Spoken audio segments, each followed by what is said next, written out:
drame dans la commune de Cocody, un immeuble situé à Angré, 8e tranche, a brûlé.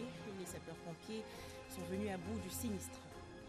Toujours en Côte d'Ivoire, décès hier de Ungoran Laloy, grande figure de la musique traditionnelle baoulée.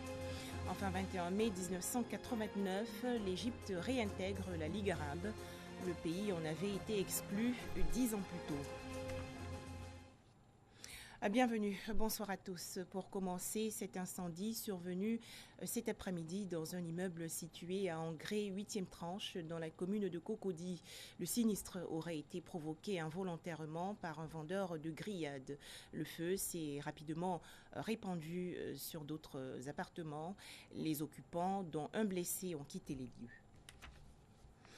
Un sujet plus heureux à présent. Comment bien préparer financièrement sa retraite? Quand faut-il commencer à y penser? Ces questions étaient au centre d'un atelier de formation à l'intention des personnes âgées. C'est une initiative de la Confédération des associations des retraités du public et du privé de la commune de Yopougon. Le point avec Doigt de Lézère. Trècheville, quartier Arras 3. Dans cette cour, Frédéric Wawa vit avec ses 10 enfants depuis sa retraite. Sans activité depuis plus de 5 ans, il lui est impossible de joindre les deux bouts. Vraiment, ça ne va pas. Je suis obligé de m'endetter et à la fin, il faut que je paye ces dettes-là. Voilà ma dernière, la voilà qui est là. Elle vient me voir, papa, j'ai besoin de quelque chose. Mais quand je la regarde, je ne veux pas lui refouler. Mais je suis obligé de faire mes pieds pour lui donner quand même quelque chose. J'ai voulu faire un petit maquis ou bien un petit restaurant pour que chaque fois ma femme puisse préparer quelque chose pour que les enfants mangent. Jusque-là, ça n'a pas abouti. Tu ne peux pas rentrer au village pour dire que tu allais t'asseoir là-bas. Ce n'est pas vrai. Les parents qui sont là-bas, ils ont vendu les forêts. C'est Dieu qui va nous sauver. L'hôpital, on ne nous soigne plus normalement. Comme Frédéric, plusieurs personnes du 3e âge sont sans activité en Côte d'Ivoire. Certaines parmi elles s'adonnent à de petites activités ponctuelles pour subvenir aux besoins de leur famille. Je vis par mes propres moyens. Les petites maisons qui sont là, qui ne rapportent rien, c'est par rapport à ça que je vis. À Yopougon, la question de la retraite demeure une préoccupation pour la Confédération des associations des retraités du public et du privé de la commune. Afin de garantir une bonne retraite, on prend les devants. Les seniors à la retraite ou encore en activité sont instruits sur les bonnes méthodes de gestion des ressources financières ou de salaire. L'épargne est présentée comme le seul moyen pour s'assurer une retraite paisible et harmonieuse. Il faut toujours préparer l'avenir par des investissements. Et pendant que vous travaillez, il y a des entreprises qui vous aident. Par exemple, il y a des opérations immobilières que certaines entreprises mettent en place pour les salariés. Il faut s'y soucier. Donc, et deuxièmement, il faut rentabiliser vos revenus. C'est ça qui est important. Qu'ils soient modestes, mais il faut les rentabiliser. On peut investir en fonction de la capacité que nous avons. Et le peu d'investissement que vous faites au bout de 10 ans, 20 ans, peut vous apporter des revenus supplémentaires. Parce qu'effectivement, les pensions sont modestes et la pension à elle seule ne peut pas permettre de faire face aux problèmes de la retraite. Des échanges riches en enseignements selon les seniors en quête d'astuces pour s'épanouir et assurer leur vieux jour. Quand on a une activité, le pouvoir d'achat qu'on a n'est pas le même que quand on est à la retraite. Donc on n'est plus en mesure de régler les problèmes comme quand on travaillait. Donc ça, il faut qu'on comprenne le retraité. Ce n'est pas de la méchanceté. En réalité, il n'a plus les moyens. Le retraité, à l'heure actuelle, mène une vie difficile. Parce que la retraite, c'est une nouvelle vie. À cet âge-là, c'est là qu'on a les petites maladies de gauche à droite. La passion que nous percevons, vraiment, c'est insignifiant. C'est pour cela qu'on demande aux autorités de s'occuper des retraités. Parce qu'eux-mêmes, ils sont retraités. Et s'ils ne sont pas retraités, ils viendront. Ils seront un jour admis à la retraite. Plusieurs projets sociaux sont initiés par l'agence IPSC Graeux de Yopougon en faveur des seniors. Des programmes de cours d'alphabétisation sont initiés et permettent aux enseignants à la retraite de dispenser leur savoir aux commerçantes des marchés de la commune de Yopougon. Clap de fin pour le Salon international du livre d'Abidjan. Cette 10e édition s'est achevée hier dimanche. Environ 150 000 visiteurs, plus de 5 000 livres vendus. Les organisateurs se disent satisfaits. Ils sont au micro de Nous Sangaré et d'Angui Dangui. Les rideaux sont tombés sur le 10e Salon international du livre d'Abidjan, SILA 2018. Durant 5 jours, le Palais de la Culture d'Abidjan, transformé en une foire du livre. Ce salon qui vise à contribuer à la promotion et au rayonnement de l'industrie du livre ivoirien est une opportunité offerte aux auteurs pour faire valoir leurs œuvres littéraires.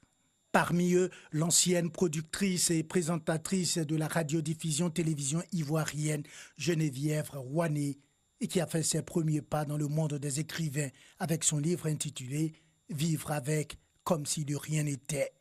Un livre dans lequel l'auteur raconte sa longue et dure bataille contre la maladie du cancer, maladie dont elle est venue à bout. Ça fait 3 ans maintenant que j'ai vaincu l'intrus, parce que je ne l'appelle pas cancer, mais je l'appelle l'intrus. Et j'ai décidé qu'il ne reste pas dans mon corps. Donc il faut absolument, avec le moral, pouvoir être fort pour lutter contre la maladie. Et je veux surtout inciter les femmes à se faire dépister très tôt pour avoir la chance d'être sauvées. Voilà le message et le titre du livre. Donc je vis avec comme si de rien n'était, parce que la vie continue pour moi. Ce 10e salon du livre a vu une forte fréquentation des stands par le public, avec une présence remarquable des enfants accompagnés de leurs parents. Ce sont des enfants qui aiment beaucoup lire, surtout ma fille. Je me suis dit que c'était l'occasion de découvrir de nouvelles œuvres, surtout qu'on n'a pas l'occasion d'aller en librairie en acheter. Donc voilà, on a profité du salon, venir avoir le maximum de choix. Il faut dire que le salon du livre, c'est un rendez-vous annuel pour nous. Régulièrement, on passe parce que c'est un plaisir pour nous de faire partager cet amour de la lecture aux enfants et surtout qu'ils en tirent tous les bénéfices. Donc pour nous, il n'y a pas de raison de venir seul. C'est plus pour les enfants qu'on vient, pour qu'ils puissent découvrir des contes, qu'ils puissent se rapprocher d'auteurs, de s'acheter des livres et surtout de découvrir vraiment les bienfaits de la lecture. Ce salon international du livre d'Abidjan a mobilisé 150 000 visiteurs, 5 000 livres vendus avec un chiffre d'affaires de 30 millions de francs CFA. Un bilan jugé satisfaisant selon le commissaire général. La musique ivoirienne en deuil, l'accordéoniste Ngoran Laloy, grande figure de la chanson baoulée et par ailleurs époux de la chanteuse Ala Thérèse, est décédé hier dimanche à Konan-Kokorekro, village situé dans le centre du pays. Une réunion de famille va se tenir aujourd'hui et décider du programme des obsèques de Ngoran Laloy. Religion, les fidèles catholiques de la cathédrale Sacré-Cœur de Grand-Bassam ont célébré récemment la Pucelle d'Orléans. Leur sainte patronne, Jeanne d'Arc, brûlée vive en 1431, avait combattu pour la France contre l'invasion anglaise. Une messe d'action de grâce a été dite. Les temps forts avec Olivier Iriebi et Moussa Konaté. Une procession de la place Abissa dans le quartier Ndima à la cathédrale Sacré-Cœur de Grand-Bassam, puis une messe. Il est un peu plus de 9 heures, retraçant l'histoire de Sainte Jeanne d'Arc, cette combattante des ennemis de l'Église. Le célébrant a, dans son homélie, salué l'existence de l'association qui porte son nom sur la paroisse Sacré-Cœur, dont la mission a été fondée en 1895. C'est la première paroisse catholique de Côte d'Ivoire. À cause de la devise de Jeanne d'Arc, Dieu toujours premier servi. Donc quand c'est ainsi, les femmes s'engagent davantage dans l'église. Elles ont un rôle important à jouer dans l'église. Donc on a ressuscité cette association pour leur permettre d'avoir un espace pour se réjouir, se distraire, mais aussi pour réfléchir sur leur engagement dans l'église. Soucieuse de contribuer à l'avancée de l'œuvre du Christ à travers cette association, la présidente invite sa communauté à plus d'engagement en vue d'atteindre des objectifs assignés. Jusqu'à aujourd'hui, nous avons mené pas mal d'actions, aider les plus pauvres que nous leur venons en aide. J'exhorte toutes les femmes et tous les hommes chrétiens à venir adhérer à l'association Sainte-Jeanne d'Arc pour travailler pour l'avancement de l'œuvre de Dieu. Pour le curé de la cathédrale Sacré-Cœur, cette commémoration a un sens particulier pour la vie des fidèles catholiques. Cette association est créée pour œuvrer pour l'édification, la formation et le soutien des femmes et des jeunes femmes. C'est surtout pour rassembler les femmes, rassembler les jeunes filles, les aider à grandir sur le plan social, sur le plan spirituel, mais surtout aussi sur le plan professionnel. Donc nous soutenons cela. nous faisons tout pour que cette association puisse grandir et continuer à travailler pour la mission qui lui est dévouée. Née à Domremy en Lorraine en 1412, Sainte Jeanne d'Arc a été exécutée à l'âge de 17 ans à Rouen. Ce, après des combats armés contre des envahisseurs qui lui ont valu des couronnes.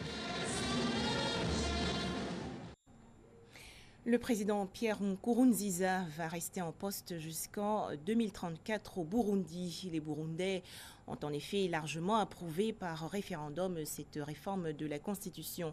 Le oui a ainsi obtenu 73,2% des voix contre 19,3% au non, annonce faite par la commission électorale.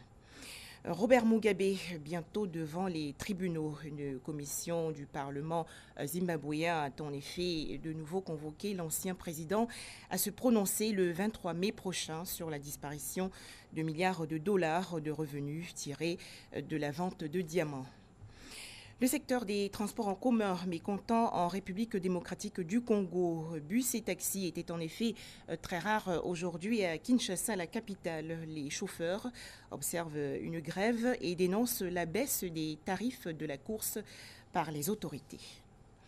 Enfin, 21 mai 1989, l'Égypte est à nouveau acceptée au sein de la Ligue arabe, organisation régionale à statut d'observateur auprès de l'Organisation des Nations Unies. Le pays en avait été exclu en 1979 lorsque Anwar el-Sadat, alors président de la République, avait signé un traité de paix avec Israël. Les explications de Dangui Dangui. 21 mai 1989, l'Égypte, pont entre l'Afrique du Nord-Est et le Moyen-Orient, est à nouveau accepté au sein de la Ligue arabe, grâce aux négociations menées par le président américain Jimmy Carter. Un an plus tard, en 1990, le siège de la Ligue est à nouveau installé au Caire. Tout commence le 17 septembre 1978. Ce jour-là, l'Égypte signe les accords de Camp David avec Israël. Le 26 mars 1979, le premier ministre israélien Menahem Begin et le président égyptien Anwar el-Sadat et le président américain Jimmy Carter paraphent un traité de paix israélo-égyptien à Washington. La médiation du président américain Jimmy Carter porte ses fruits. 2 accords cadres sont signés dans la droite ligne des accords de Camp David. Les modalités d'une évacuation éventuelle du Sinaï par Israël et la question des autres territoires occupés du Moyen-Orient y figurent. Une forte opposition aux accords se manifeste en Israël et dans le monde arabe. L'Égypte est exclue de la Ligue, le siège de l'organisation déplacée du Caire à Tunis. Le 21 mai 1989, l'Égypte réintègre la Ligue arabe. Le 10 septembre 1990, 12 des 21 membres de la Ligue arabe entérinent la décision avec le retour du siège au Caire. Le changement est effectif le 31 octobre 1990. L'organisation régionale fut fondée le 22 mars 1945 au Caire par 7 pays et compte aujourd'hui 22 États membres. La création de la Ligue prend racine en 1944 sous l'impulsion du gouvernement égyptien aidé des Britanniques. L'idée est d'affirmer l'unité de la nation arabe et l'indépendance de chacun de ses membres. La conférence d'Alexandrie du 25 septembre 1944 détermine les bases de la future association. L'Égypte, l'Arabie saoudite, l'Irak, la Jordanie, le Liban, la Syrie et le Yémen du Nord sont les 7 membres fondateurs de la Ligue arabe. Dès le début, la Ligue est divisée en 2 camps aux visées politiques opposées. L'entente égypto-saoudienne s'opposant à l'axe hachémite jordano-irakien. À cause de la prévalence de la souveraineté étatique sur l'intérêt panarabe, la Ligue n'a jamais fait ses preuves. En 2002, la Ligue arabe élabore l'initiative de paix arabe fondée sur l'idée d'une paix globale au Moyen-Orient. En échange d'une normalisation des relations entre Israël et chacun des pays de la Ligue arabe, l'État hébreu se retirerait de la Cisjordanie, de la bande de Gaza et du plateau du Golan. En 2007, au sommet de Riyad, cette proposition est relancée par une résolution nommée « Réactivation de l'initiative de paix arabe ». Mais Israël a jusqu'ici refusé de considérer cette initiative. Très bonne suite des programmes sur RTI2.